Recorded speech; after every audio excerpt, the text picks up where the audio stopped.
السلام عليكم.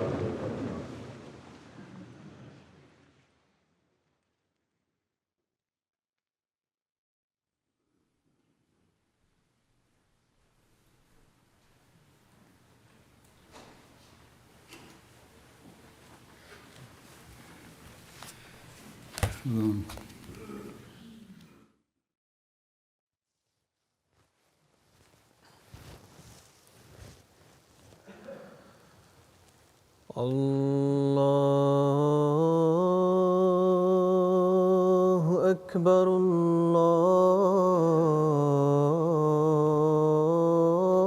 الله أكبر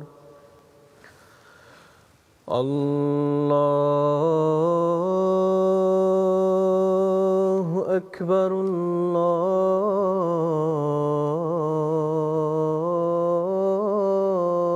الله أكبر أشهد أن لا إله إلا الله أشهد أن لا إله إلا الله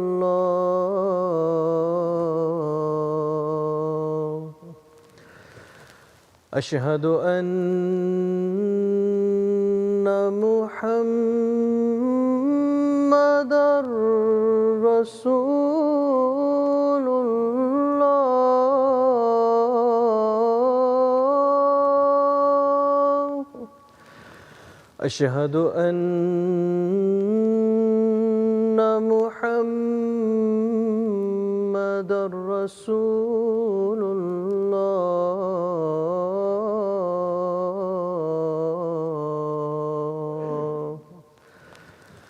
حي على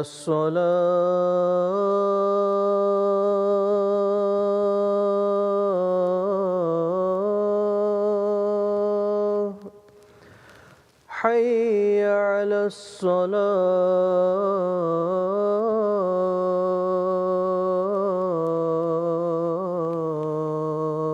الصلاة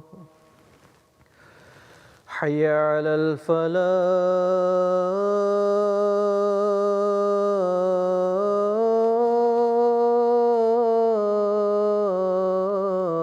الفلاح حي على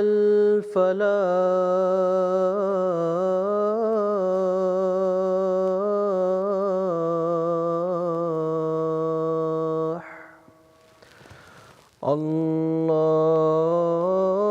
الله أكبر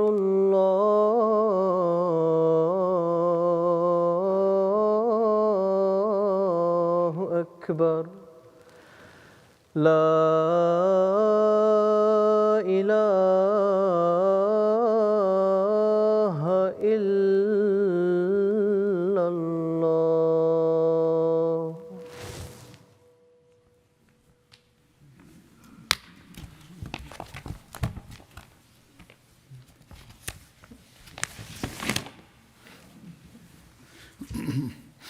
السلام عليكم ورحمة الله.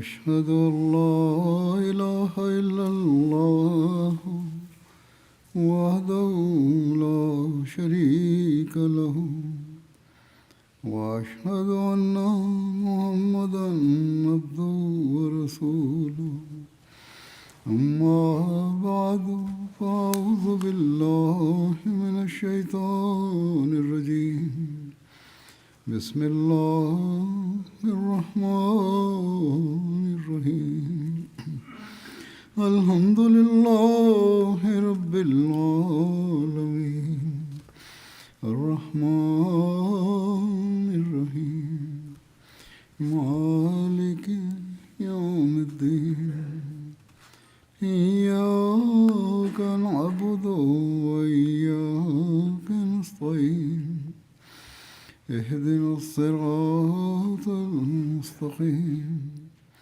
صراط الذين أنعمت عليهم غير المغضوب عليهم ولا الضالين.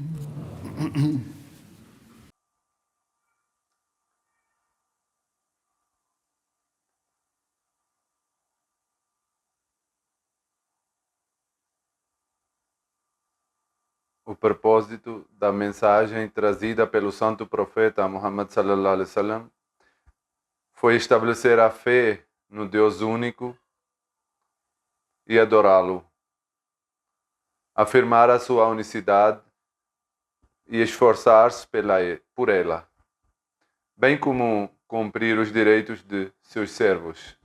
Além disso, o objetivo era que os muçulmanos tornassem uma única comunidade e vivessem entre si como irmãos. Porém, hoje, apesar de afirmarmos que somos pessoas que recitam a kalima e que acreditamos em La ilaha illallah Muhammad Rasulullah, existe divisão entre nós e não há unidade. Nossas ações não correspondem ao ensinamento que afirmamos seguir. Consequentemente, se refletirmos sobre a condição atual do mundo muçulmano, veremos que ela é extremamente preocupante. Embora alguns países islâmicos possuam recursos naturais e riqueza, ainda assim, eles não ocupam uma posição significativa diante de potências mundiais, nem desempenham um papel relevante no progresso da religião. Nem se observa neles o esforço que deveria existir para praticar os ensinamentos islâmicos. O resultado disso é evidente, como já mencionei várias vezes antes. Os não muçulmanos acabam tirando proveito dessa situação. Portanto, os governos muçulmanos, os políticos e as monarquias deveriam, em vez de buscar apenas seus interesses pessoais, empenhar-se para que, como uma islâmica, o povo islâmico, possamos nos tornar um só. Devem fazer esforços completos para alcançar essa unidade.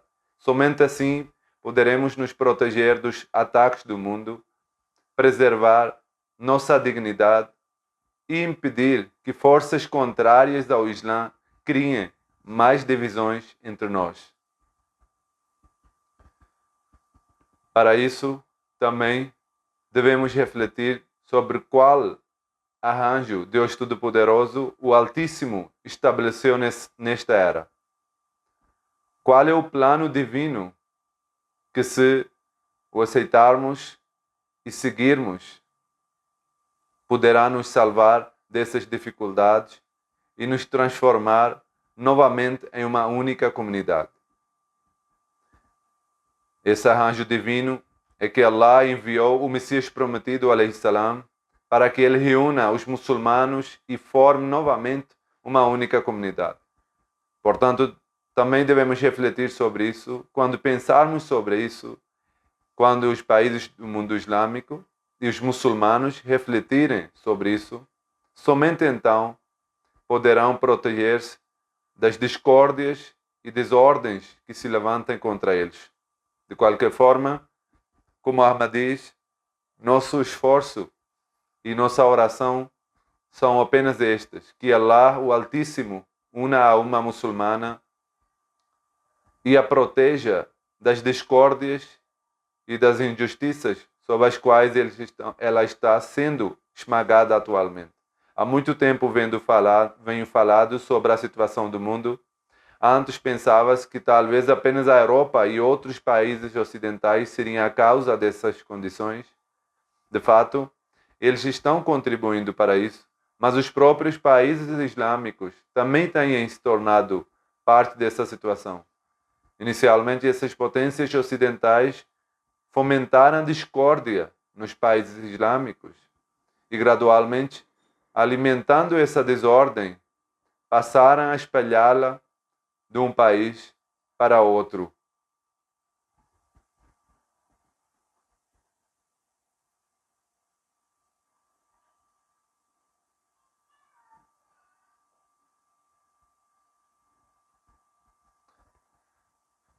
Quais são os seus planos por trás disso? É algo bastante evidente. Desejam, por meio do seu poder, tomar controle dos recursos desses países e colocá-los sob sua influência e utilização. Embora alguns países árabes possuam riqueza, como mencionei anteriormente, ainda assim, essas potências ocidentais os mantêm sob sua dominação. De qualquer modo, as coisas que venho dizendo há muito tempo, tanto diante dos outros quanto diante dos nossos próprios, hoje estamos vendo claramente os seus resultados. Devemos sempre lembrar que as forças de Dajjal nunca desejam ver os muçulmanos vivendo em paz e tranquilidade. O verdadeiro objetivo delas é que a discórdia continue sendo criada no mundo muçulmano. Essas forças enganadoras sempre deram a impressão de que nos países árabes onde existem riquezas petrolíferas ou outros recursos, estavam fazendo acordos para estabelecer a paz. Porém, na realidade, seus planos internos eram outros. E hoje, eles já se tornaram claramente visíveis. Portanto, nosso dever hoje é inclinar-nos especialmente diante de Allah, o Altíssimo, em oração e suplicar de maneira particular pelo mundo muçulmano, pois nesse momento é extremamente necessário. Ao analisarmos a guerra que está acontecendo atualmente no Oriente Médio, vemos com grande clareza que os Estados Unidos estabeleceu muitas bases militares em vários países muçulmanos. Mas com que propósito? Qual é a razão disso? Será realmente para a proteção desses países? Afinal, de quem exatamente esses países árabes estavam ameaçados? Essas mesmas potências criaram os perigos e depois estabeleceram a ideia de que vocês estão sob ameaça e, portanto, para a proteção de vocês é necessário estabelecer essas bases. Entretanto, contra aqueles que realmente poderiam representar o perigo aos muçulmanos, eles nunca usarão o seu poder ou suas armas. Ou então, os muçulmanos foram convencidos por eles a fornecer essas bases sob o argumento de que, em troca, seus interesses e o seu comércio seria beneficiado. Porém, na realidade, o verdadeiro objetivo dessas potências nesta região era assegurar uma presença firme e estratégica para enfrentar as forças que se opõem a elas. Mesmo que houvesse algum perigo para os países árabes, ele, na verdade, havia sido criado por essas próprias potências. Caso contrário, entre eles não existia uma ameaça real dessa natureza. De qualquer forma, essas bases foram estabelecidas para que essas potências mantivessem sua supremacia na região. Eles desejavam preservar sua superioridade tanto sobre o mundo não islâmico quanto sobre o mundo islâmico. O Irã sempre foi visto como desconfiança por essas potências. E devido às diferenças de crença, alguns países muçulmanos também eram contrários a ele. Essas potências aproveitaram-se dessa situação. Como a política do Irã em relação a Israel era mais rígida, elas consideraram apropriado, de alguma forma, trazer os países árabes para o seu lado e estabelecer ali bases militares, para que a proteção de Israel pudesse ser garantida e, ao mesmo tempo, manter sua presença na região para intimidar o Irã. Isso é algo bastante evidente E já vimos o resultado disso. Por causa dessas bases, também existia a possibilidade de ataque contra os países árabes. E que acabou acontecendo. E suas economias também sofreram grande destruição. Nos lugares onde há riqueza petrolífera ou turismo, os efeitos negativos foram e continuam sendo sentidos. Essa situação também acabou beneficiando essas mesmas potências e continuará a beneficiá-las, pois quando há guerra e a economia afetada, é evidente que a outra parte, que realiza ataque e tenta destruir as bases do adversário, também reage. Como havia guerra com o Irã, este também fez o que hoje vemos acontecer, atacou as bases americanas presentes em países árabes, destruindo-as ou causando-lhes danos. Um jornalista árabe escreveu ontem mesmo que os árabes deveriam ser cautelosos, porque todos esses ataques que se dizem estarem sendo realizados pelo Irã, talvez não estejam sendo feitos por ele. É possível que os próprios Estados Unidos e Israel estejam por atrás deles. Mesmo que inicialmente alguns ataques tenham sido feitos pelo Irã, agora essas potências podem se aproveitar disso para realizar outros ataques. Alguns desses ataques, inclusive, já foram negados pelo próprio Irã. Esse jornalista ainda chegou a escrever que é possível que, em determinado momento, os Estados Unidos e Israel se retirem dessa guerra e deixando os muçulmanos lutando entre si. Exatamente isso que eles desejam. O quarto califa do Messias Prometido, alayhi-salam, também advertiu durante a guerra do Iraque que essa desordem se espalharia gradualmente pelo mundo. Oxalá o mundo muçulmano compreendesse isso. Agora, se analisarmos, veremos que, juntamente com a guerra do Iraque, também foram feitas tentativas de espalhar instabilidade em outros países muçulmanos. Neles foram criadas discórdias.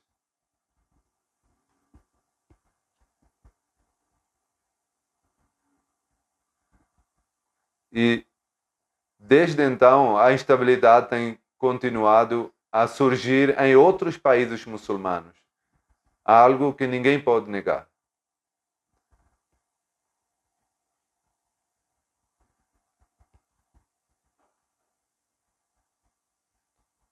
Em alguns casos, vemos até mesmo países muçulmanos lutando entre si no mundo islâmico.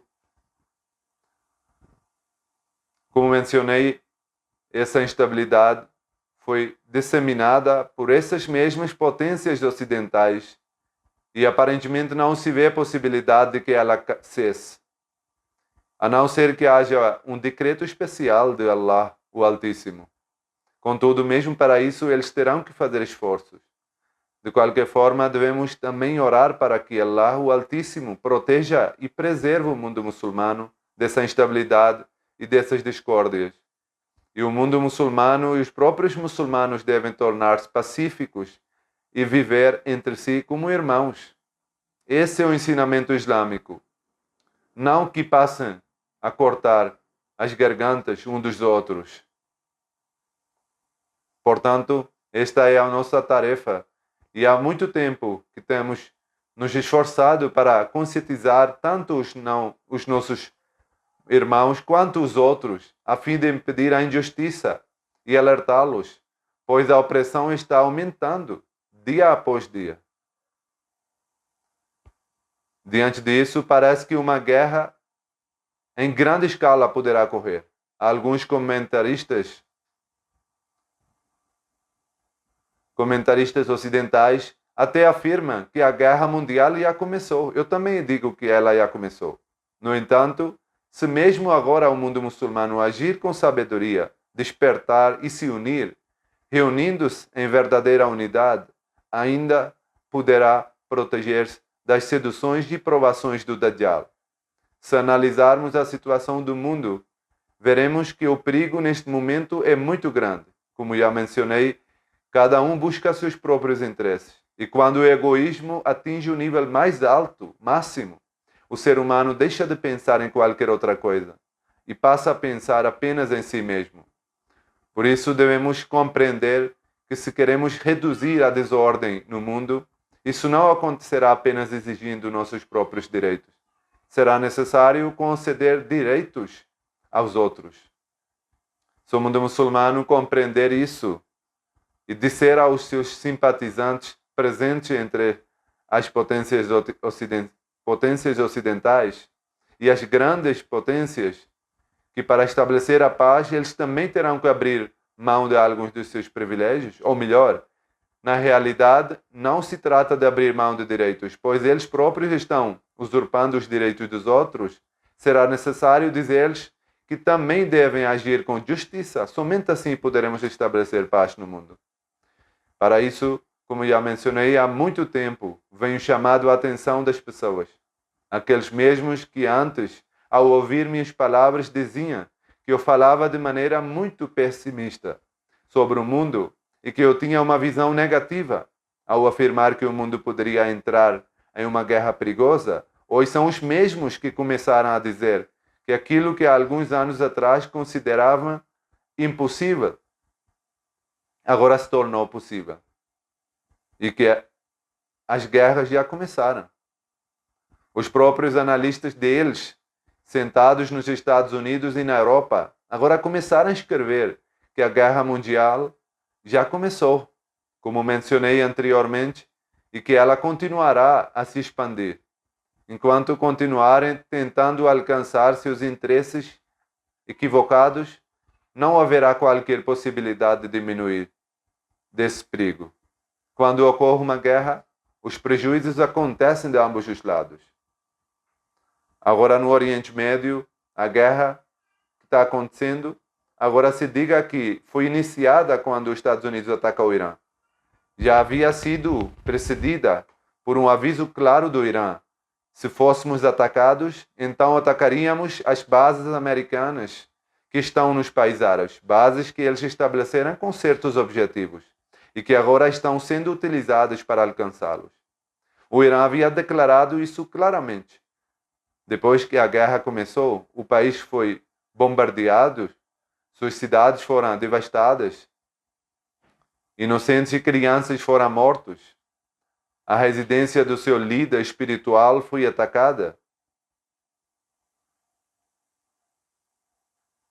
e a vida de muitos membros de sua família foi tirada. Essas potências acreditavam e proclamavam em seus slogans que se esse regime fosse derrubado, então os iranianos alcançariam a liberdade. Mas qual foi o efeito disso? Mesmo aqueles que anteriormente eram um pouco contrários a ele, o regime, agora passaram a apoiá-lo. Esse líder, cujo nome é Khamenei, alcançou o nível de martírio. E por causa desse nível, sua honra e seu respeito aumentaram ainda mais entre o povo. Seus filhos também foram mortos. Toda a sua família foi alvo de assassinato. Portanto, esse tipo de injustiça não levou à mudança de regime que se pretendia.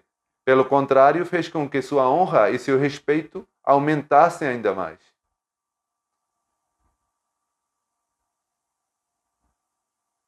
De qualquer forma, o Irã também reagiu atacando as bases existentes nos países árabes que pertenciam às potências ocidentais e aos Estados Unidos.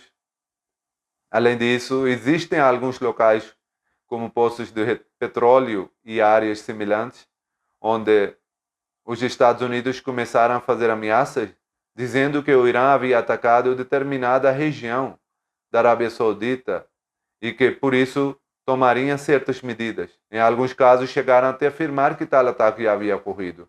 E, com base nisso, declararam que fariam isso ou aquilo em resposta. Diante disso, o Irã declarou claramente que não havia realizado ataques nesses locais e que nem pretendia fazer. Essa é mais uma estratégia para criar sentimentos de hostilidade entre muçulmanos contra outros muçulmanos. A guerra já está ocorrendo. E esse tipo de declaração apenas tenta alimentar ainda mais essas animosidades. Como mencionei, citei a opinião de um jornalista que disse que é possível que eles próprios causem danos e depois atribuem a responsabilidade ao Irã. Como já mencionei, em tais circunstâncias, o mundo muçulmano deve agir com grande prudência e reflexão. Porém, nós, Ahmadis, apesar de sentirmos profundamente essa dor, estamos limitados. Nada podemos fazer além de alertá-los, orar por eles e tentar fazê-los compreender que o que está acontecendo é errado. Os governos muçulmanos ainda podem compreender a situação e não devem considerar apenas os interesses nacionais de seus próprios países, mas também os interesses da umma muçulmana, o povo muçulmano, como um todo, evitando qualquer forma de traição. Se fizerem isso, ainda poderá haver alguma possibilidade de evitar maiores perdas. Os países árabes do Oriente Médio, embora alguns deles possuam riqueza petrolífera, não têm grande capacidade de defesa, nem suas indústrias estão se desenvolvendo de maneira significativa.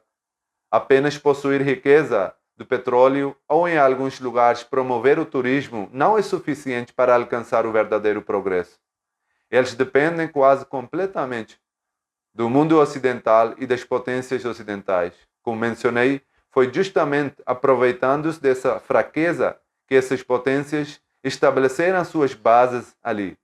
Então, quando a guerra contra o Irã começou, o Irã também passou a realizar ataques nesses países árabes. Na realidade, não atacou os países árabes em si, mas sim as bases americanas presentes nesses territórios. No entanto, agora está sendo transmitida a impressão de que os ataques foram dirigidos contra os países próprios. Como é evidente, essa guerra agora assumiu uma forma extremamente perigosa. Mísseis estão sendo lançados pelo Irã e, para interceptá-los, os americanos possuem um sistema de defesa próprio.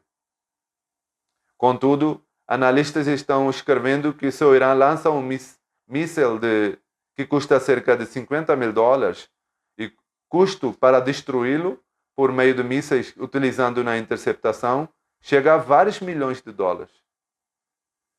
Alguns analistas chegam a afirmar que, do ponto de vista econômico, isso está causando prejuízo aos Estados Unidos. Entretanto, essa é apenas uma opinião. Essas potências calculam tudo previamente e fazem análises completas antes de agir. Tudo isso já deve ter sido planejado e não creio que apenas essas potências aceitem suportar esse prejuízo por conta própria. Pelo contrário, é provável que estejam cobrando esses valores dos próprios países árabes, dizendo que estão defendendo-os. Por um lado, os poços de petróleo desses países estão sendo fechados, a inflação está aumentando e a produção de petróleo está diminuindo. Por outro lado, eles ainda terão que arcar com esses custos adicionais, o que reduzirá drasticamente suas reservas financeiras ou até mesmo esgotará. No final das contas, a economia do mundo árabe sofrerá enormes prejuízos. Ainda que o mundo ocidental ou grandes potências também sofrem perdas, o maior dano vai cair sobre os árabes, algo que eles ainda precisam compreender. Agora vemos que o atual presidente dos Estados Unidos está simplesmente colocando em prática as mesmas políticas dos governos anteriores. Essas não são políticas do governo atual. Historicamente, essa tem sido a postura deles. Tomar à força os recursos de onde desejarem e depois tentar criar alguma justificativa para isso, alegando este ou aquele motivo. Chegou ao ponto de que o atual vice-presidente dos Estados Unidos chegou a declarar que se determinado país não se unir a eles, então tomarão seus recursos pela força e o obrigarão a alinhar-se com eles. Os países que não participem dessa guerra costumavam sofrer sanções econômicas. Recentemente, o primeiro-ministro de Espanha demonstrou coragem ao afirmar que não participaria dessa guerra, nem disponibilizaria suas bases. Com resposta, recebeu ameaças dos Estados Unidos, que poderiam romper relações comerciais com a Espanha. Dessa forma, por meio da intimidade e de métodos injustos que causam prejuízos, países e povos são pressionados a alinhar com eles. Em uma situação como essa, a justiça já não parece existir em lugar algum. E quando a justiça desaparece, a destruição inevitavelmente surge, produzindo consequências perigosas, como já estamos vendo, e que poderão tornar-se ainda mais graves e devastadores. Nos últimos dias, uma das membros do Parlamento Europeu, que é espanhola, fez uma declaração muito clara. Ela afirmou que em nenhuma guerra dos Estados Unidos as mulheres conquistaram a liberdade. Como mulher, ela disse, como mulher, ela levantou a perspectiva feminina e disse que a alegação dos americanos de que estariam lutando pela liberdade das mulheres iranianas é totalmente falsa. Segundo ela, por meio dessas guerras, as mulheres iranianas nunca obterão liberdade e os Estados Unidos nunca travaram uma guerra para libertar mulheres, nem jamais tiveram sucesso em conceder tal liberdade. De qualquer forma, em resumo, embora nesses países os Estados Unidos já possuíssem certas hegemonia anteriormente, agora Israel está sendo incluído abertamente nessa estrutura. E essa hegemonia está sendo ainda mais fortalecida. Os países árabes e islâmicos não percebem que por meio de intimidação, métodos injustos e estratégias enganosas semelhantes às do Dajjal, estão sendo levados a uma situação em que acabarão lutando contra outro país muçulmano. Muçulmanos estão sendo colocados contra muçulmanos. Enquanto isso, Rússia e China também estão formando o seu próprio bloco. É evidente que esses blocos que estão surgindo continuarão a crescer e tornar-se cada vez mais fortes. O mundo islâmico continuará sendo um campo de batalha, pois possui recursos que essas potências desejam controlar. Oxalá os muçulmanos compreendam isso e agem com sabedoria. Agora,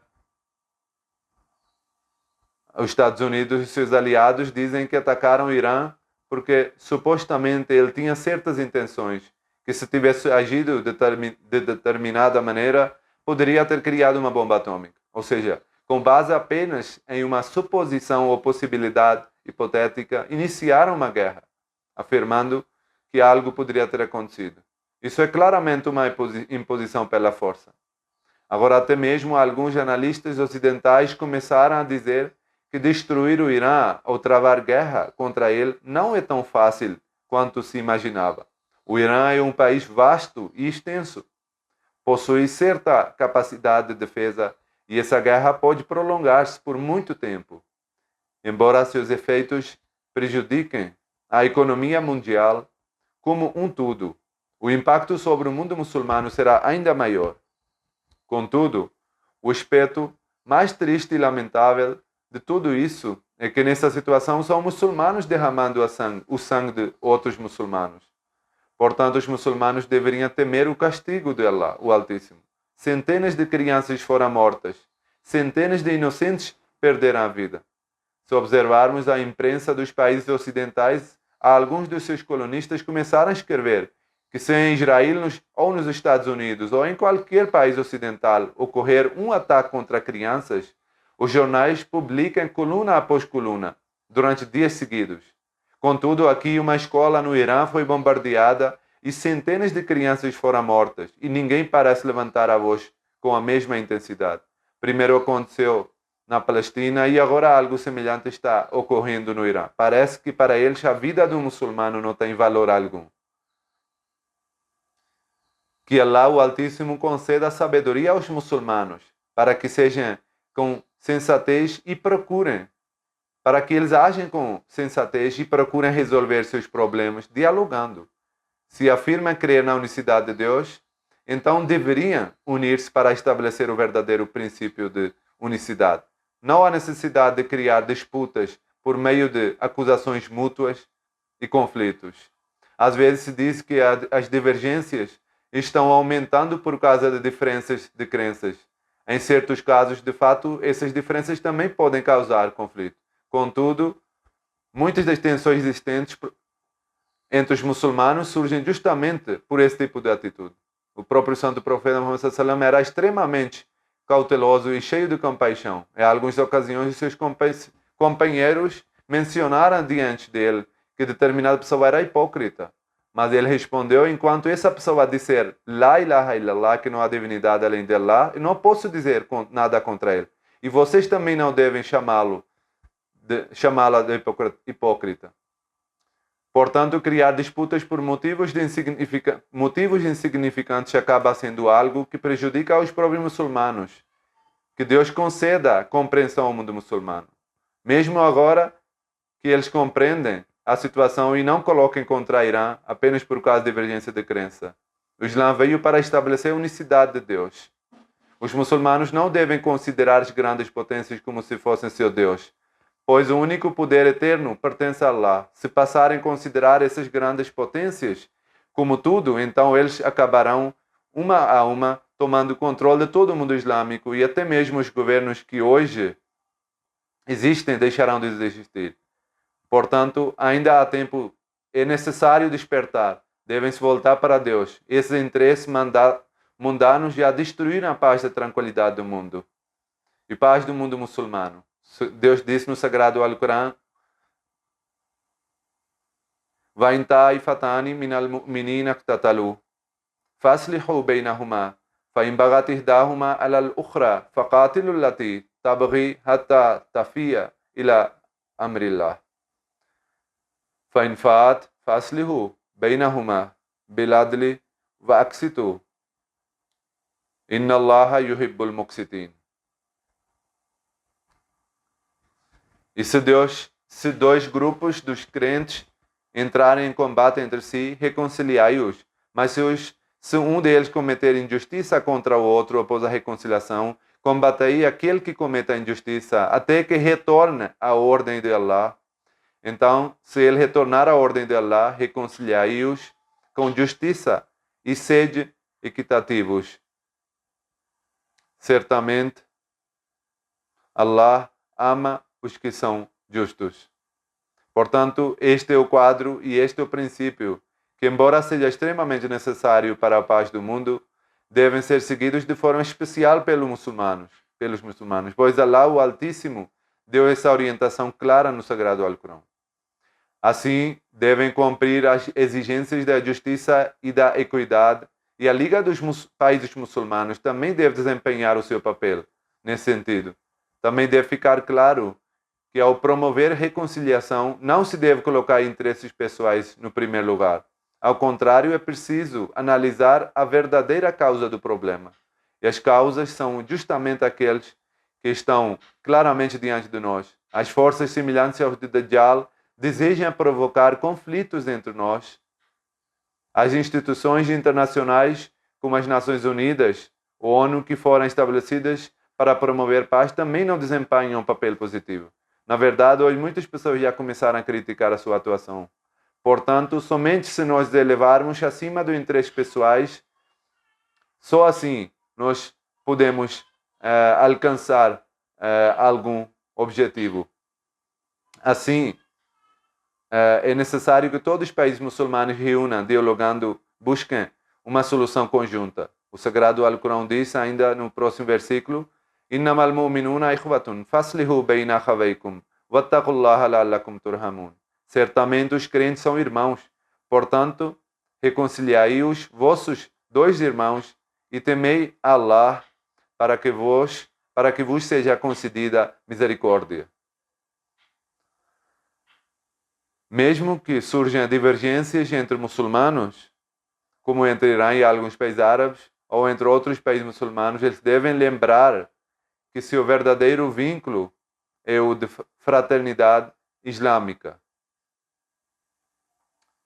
Pequenas disputas não deveriam jamais tornar-se motivo para destruir essa irmandade.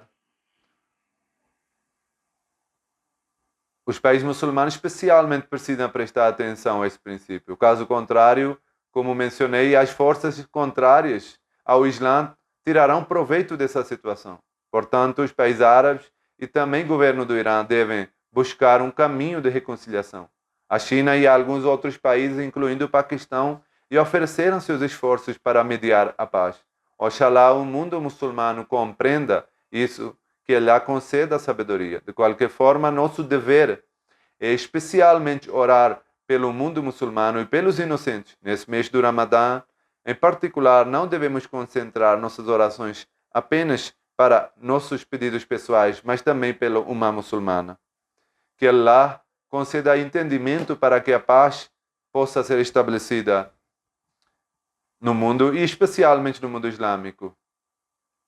Aqueles que hoje lutam entre si e matam uns aos outros de maneira injusta estão, na verdade, atraindo a ira de Allah. Tais pessoas não sofrerão apenas neste mundo, mas também enfrentarão perda no mundo vindouro. Portanto, é necessário dar atenção especial a essa questão. E para isso precisamos fazer orações. Que Allah nos conceda também a capacidade de fazer súplicas sinceras e verdadeiras. Hoje conduzirei a algumas orações fúnebres em ausência. Mencionarei brevemente alguns dos falecidos. A primeira menção é da respeitável Sahibzada Amatul Jamil, que era a filha mais nova do segundo califa do Messias Prometido, alayhi salam, e esposa do falecido Nasir Muhammad Sial Sahib. Ela era a nora do Chaudhry Fateh Muhammad Sial Sahib, que serviu como missionário da comunidade. Ela faleceu recentemente aos 99 anos de idade. Inna lillahi wa inna ilaihi rajiun. Certamente pertencemos a Allah e a Ele retornaremos. Ela era músia, participava no sistema do Wasiyat. Ela era a filha mais nova de Hazrat Sayyida Maryam Begum Tahir. E também era a mais nova entre todos os filhos de Hazrat Musleh Maud. Seu nikah foi feito por Hazrat Musleh Maud em 1955. Naquela época, devido à sua enfermidade, ele estava deitado na cama. Mesmo assim, preferiu o sermão do nikah enquanto estava deitado e conduziu a oração. E apenas alguns familiares, membros de família mais próxima, estavam presentes na cerimônia. O narrador menciona que, durante todo o evento, desde o início até o fim, segundo o califa, se encontrava em um estado espiritual muito especial. Posteriormente, em 1956, foi também a Musleh Maud que realizou a cerimônia de casamento dela e a despediu com orações. Ela teve 4 filhos. O primeiro filho, Zahir Mustafa, foi entregue ainda pequeno à sua irmã Sahibzada Amatul Qayyum, que o criou desde a infância. Sua filha Yasmin Malik reside no Canadá. Saadi Ahmed reside no Reino Unido. Sofia Ahmed reside em Rabwah e é a esposa de Mirza Samad Ahmed, Nazir Khidmat Dervishan. O respeitável Nasir Muhammad Sial era Waqf Zindagi, dedicado à vida de serviço de Al-Jamaat. Quando o Musleh Maud iniciou o projeto de fazer uma research, ele foi designado para trabalhar ali como pesquisador. Posteriormente, quando esse projeto foi encerrado, o Jamaat lhe concedeu permissão para seguir com a sua carreira, com o seu trabalho pessoal. Sua filha Sofia escreve que sua mãe cuidava dos pobres e sempre se preocupava com os necessitados. Outras pessoas também escreveram relatando que ela se esforçava para ajudar os outros e atender às necessidades daqueles que precisavam. Há também alguns incidentes da sua infância envolvendo Hazrat Musleh Maud, inclusive certos sonhos nos quais ele a mencionou. Por essa razão, ao mencionar sua vida, naturalmente também surgem alguns episódios interessantes da história antiga da comunidade. Ela própria relatou um episódio doméstico que demonstra como Hazrat Musleh Maud segundo o califa, era firme em seus princípios e quanto prezava pelo respeito aos trabalhadores da comunidade. O que acontecia era que os sapatos de Hazrat Muslim Maud ficavam do lado de fora e um trabalhador limpava. Certo dia ela colocou também os seus próprios sapatos ali, que se fossem limpos. Hazrat Muslim Maud pegou os sapatos e trouxe para dentro e perguntou de quem são esses sapatos. Ele estava visivelmente contrariado. Ninguém respondeu. Por fim, ele disse, tá bom, diga-me de quem são os sapatos, não direi nada. Então ela disse, são meus. Embora ela fosse muito querida por Hazrat Muslim Maud, ele disse, no futuro você não deve, se quiser polir seus sapatos, entrega a mim, mas não peça a um trabalhador da comunidade que os limpe. De qualquer forma, ela era alguém que dava caridade e cuidava dos pobres.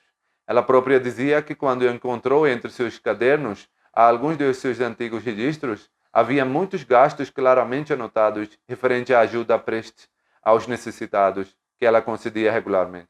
Quando ela tinha 7 anos de idade, sua mãe, Tahir, faleceu. Hazrat Muslim Maud escreve que quando levaram a falecida até a casa do Sheikh Bashir Ahmad, a pequena Amtul Jamil, que era muito querida filha tanto por ele, por Hazrat Muslim Maud, quanto por ela, Hazrat Amtul Jamil, sabe, a mãe da criança, né? E ela tinha apenas 7 anos, estava chorando intensamente e gritando, ai minha mãe, ai minha mãe. Ele relata, aproximei-me da criança e disse, Jamil, é assim que ele chamava carinhosamente, sua mãe foi para a casa de Allah, lá ela terá mais descanso, e foi a vontade de Allah que agora ela partisse para lá. Veja, o santo profeta sallallahu alaihi wasallam faleceu, teu avô também faleceu. Será que sua mãe era maior que eles? Então o Muslim Maud disse que rezou que sombra do meu Deus jamais se afaste dessa criança nem por um minuto. Depois de ouvir essas palavras, ela nunca mais gritou. Assim que ouviu essa frase, ficou completamente em silêncio. Na verdade, no dia seguinte, durante o funeral, quando a sua irmã mais velha gritou de choque e desmaiou, minha esposa mais jovem, Mariam Siddiqa, estava presente. Minha filha pequena, Jami, foi até ela e disse, Chotiapa, assim era chamada, pois as crianças chamavam assim. Veja como a irmã é tola. O pai diz que foi a vontade de Allah que nossa mãe falecesse, e mesmo assim ela continua chorando. Então o Muslim Maud escreve, ó meu Senhor, aquela cuja pequena filha aceitou a morte da sua mãe por causa de tua vontade, não a protegerás tu no outro mundo de toda a tristeza? Depois disso, a Mariam Siddiqa fez uma oração por Hazrat Tahir e disse, ó meu Deus misericordioso, é direito de teu servo manter tal esperança em ti e é digno de tua majestade cumprir essa esperança. Ela era muito regular no pagamento de contribuição financeira. Quanto à sua parte na herança, já havia deixado todos os cálculos organizados e claros com antecedência. Quando algum vizinho falecia, ela costumava enviar comida para a casa da família. Além disso, sempre dizia às pessoas que a visitavam, e também me disse várias vezes, rezem para que o meu fim seja bom. Sua neta Nusrat relata que a avó se preparava para a oração muito antes do horário e permanecia aguardando com grande ansiedade a chegada do momento de oração. Ela fazia súplicas longas e profundas. Inclusive havia uma lista preparada dos nomes para quais queria rezar. Nusrat conta que quando ela era pequena, ficava assustada ao ouvir as longas súplicas da avó, feitas com lágrimas. Ela orava por todas essas pessoas. Hazrat Hadi Ali Sahib escreveu, como mencionei, há também algumas antigas lembranças e relatos ligados a ela, inclusive algumas visões de Hazrat Muslim Maud. Hazrat Hadi Ali relata que ela lhe contou que certa vez estava viajando de carro com o segundo califa e estava sentada no banco de trás ao lado dele. Ela percebeu que Hazrat Muslim Maud estava contando algo repetidamente nos dedos. Então perguntou, ó pai, o que o senhor está contando? Ele respondeu, estou estimando o número dos missionários que preciso em todos os países do mundo. Para que possamos apresentar o verdadeiro Islã ao mundo, precisamos de pelo menos tantos milhares de missionários espalhados no mundo inteiro. Assim era o ardor e a preocupação da Muslimod. Há também um sonho da Muslimod que mencionarei, porque está relacionado a ela. Então, eu relato aqui. Em junho de 1948, a Muslimod disse que em junho estava em Nasirabad, Sindh. Ali vi um minarete muito alto e branco, semelhante ao minarete de Qadian. Na secada da primeira parte inferior do minarete, perto da porta, minha filha Amatul Jamila estava sentada de forma muito despreocupada, com pernas penduradas. Nesse momento, meu olhar se voltou para o minarete e vi que na parte mais alta, na porta do andar logo debaixo do topo, uma enorme serpente apareceu. Era muito grande, com vários pés de comprimento e cerca de 1,5 pé de espessura, de cor verde. A serpente colocou a cabeça para fora e começou a descer em direção ao nível inferior. Assim ele surgiu do andar superior e começou a descer ali. Vou mencionar de forma breve. A serpente chegou até a parte superior do nível inferior do minarete e depois voltou-se em direção do teto desse mesmo nível. Nesse momento, a Muslimod disse, surgiu em meu coração e pensamento de que Amatul Jamila estava sentada lá em cima, perto da porta, e temei que a serpente pudesse virar-se e mordê-la. Ao mesmo tempo, eu também temia que, se a menina se movesse, de repente poderia cair e se machucar, como ela estava sentada com pernas penduradas. Então comecei a suplicar a Allah com grande humildade e insistência. Lembro dessas palavras: Allahumma aizzaha li walil jamaat al-ahmadiyya walil ghurabaiha. Ou seja, o nosso Deus, concede proteção a ela contra isso, por minha causa, pela causa da comunidade Ahmadiyya e pela causa dos seus necessitados. A Muslimod escreve que em árabe a palavra ghurabá pode significar viajante, enquanto em urdu pode significar pobres e necessitados. Somente Allah sabe se aqui foi usado no sentido do urdu ou no sentido árabe, podendo inclusive indicar os ambos. Ele continua dizendo, enquanto eu fazia essa oração, vi que Amatul Jamil por si mesmo percebeu o perigo e começou a afastar da borda da sacada, movendo-se lentamente. Ela se afastou vários metros da porta. Nesse momento, a serpente desceu pela porta e voltou-se em direção a Jamil. Mas como ela já estava um pouco distante, não a perseguiu e começou a descer em direção ao chão. A Muslimod escreve que essa visão aparentemente era muito abençoada para a menina, pois nela havia uma oração por ela, além de trazer tranquilidade no meu coração. Ela também seria benéfica para a comunidade e para os necessitados. Que Allah Todo-Poderoso trate ela com perdão e misericórdia. O segundo funeral que mencionarei é o do Dr. Rashid Ahmad Khan, que era filho de respeitado Nizamuddin Sahib, que vivia na Holanda. Ele faleceu há alguns dias, aos 91 anos de idade. Inna lillahi wa inna ilayhi raji'un.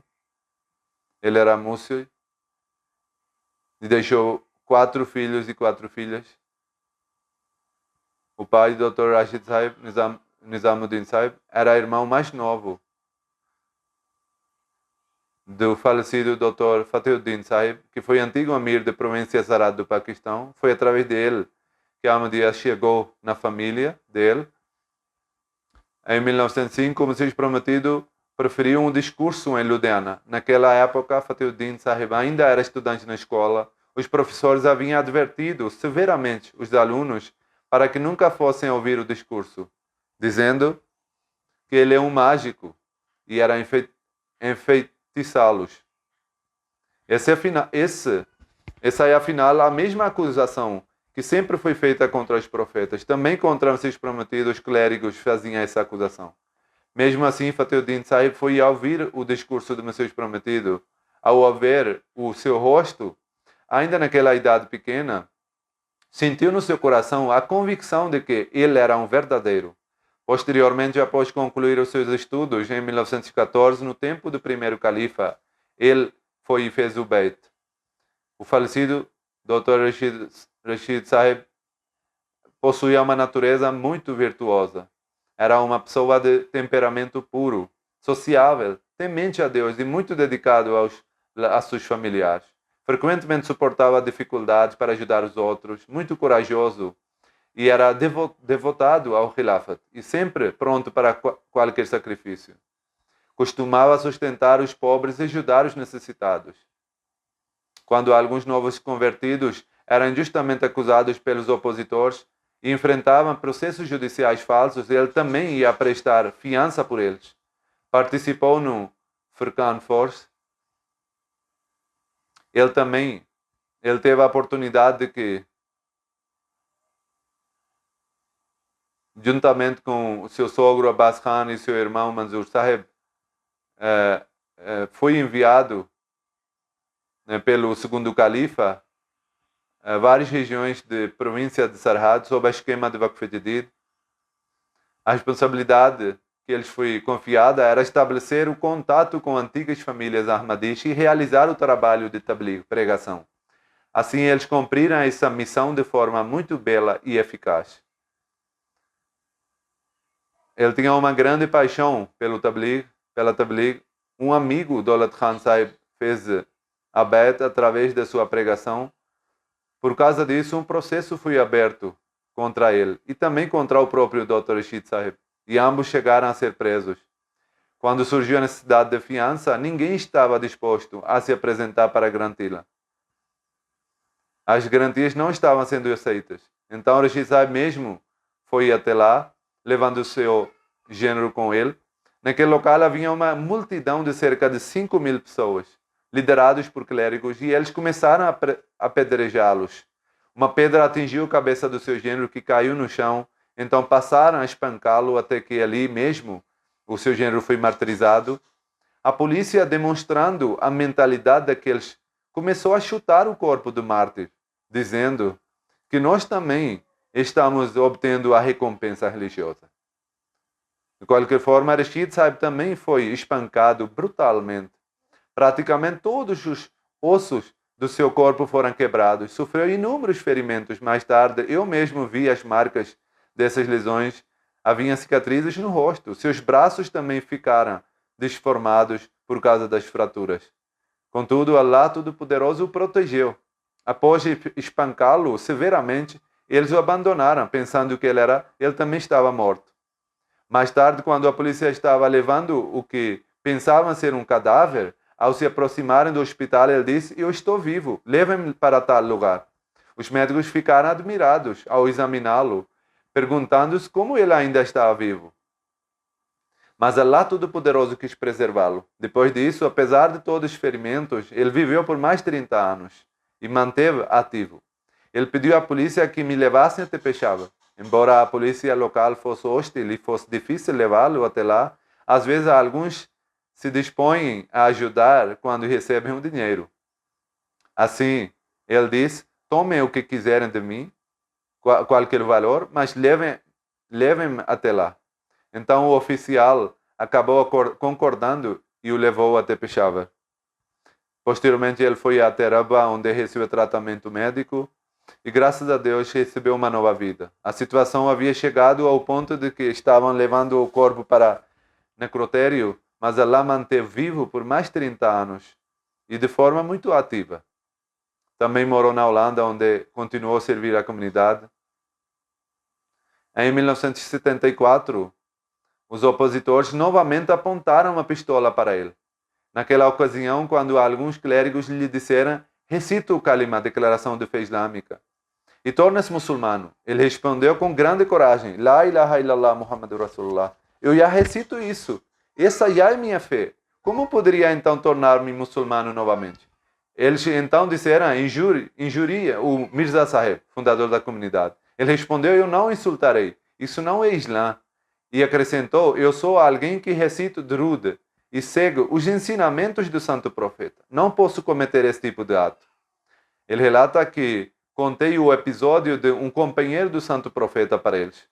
Quando, durante a batalha de Uhud, o Santo Profeta sallallahu alaihi wasallam foi espalhado a notícia do seu falecimento, o falecimento do Santo Profeta, que ele havia martirizado. Um dos companheiros disse: entre mim e o paraíso existe apenas uma tâmara. Então ele pegou aquela tâmara, lançou para o lado e avançou sozinho contra o inimigo, lutando até que seu corpo foi despedaçado.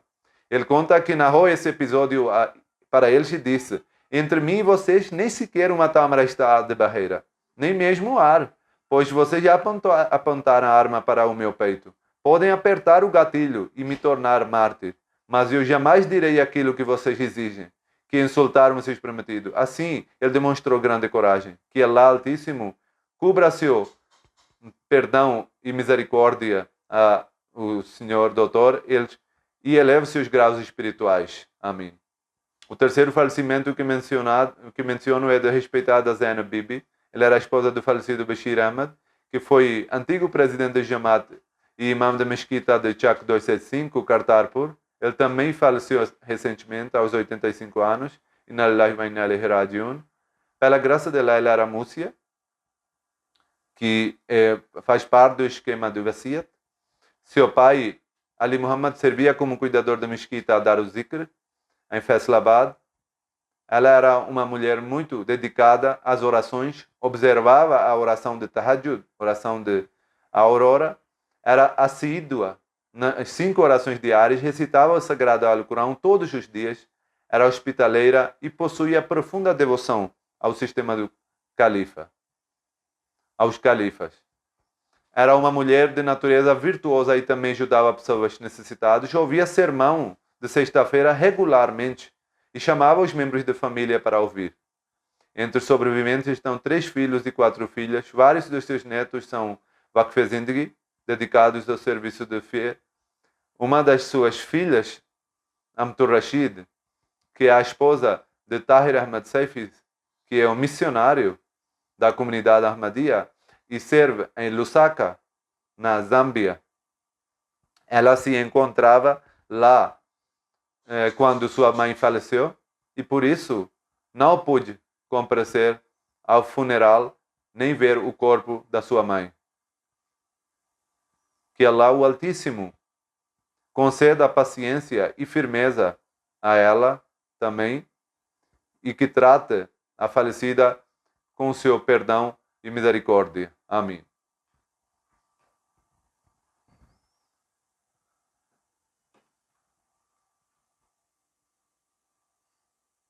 الحمد لله نحمده ونستعينه ونستغفره ونؤمن به ونتوكل عليه ونعوذ بالله من شرور أنفسنا ومن سيئات أعمالنا من يهده الله فلا مضل له ومن يضلل فلا هادي له ونشهد أن لا إله إلا الله ونشهد أن محمدا عبده ورسوله عباد الله رحمكم الله إن الله يأمر بالعدل والإحسان وإيتاء ذي القربى وينهى عن الفحشاء والمنكر والبغي يعظكم لعلكم تذكرون اذكروا الله يذكركم وادعوه يستجب لكم ولذكر الله أكبر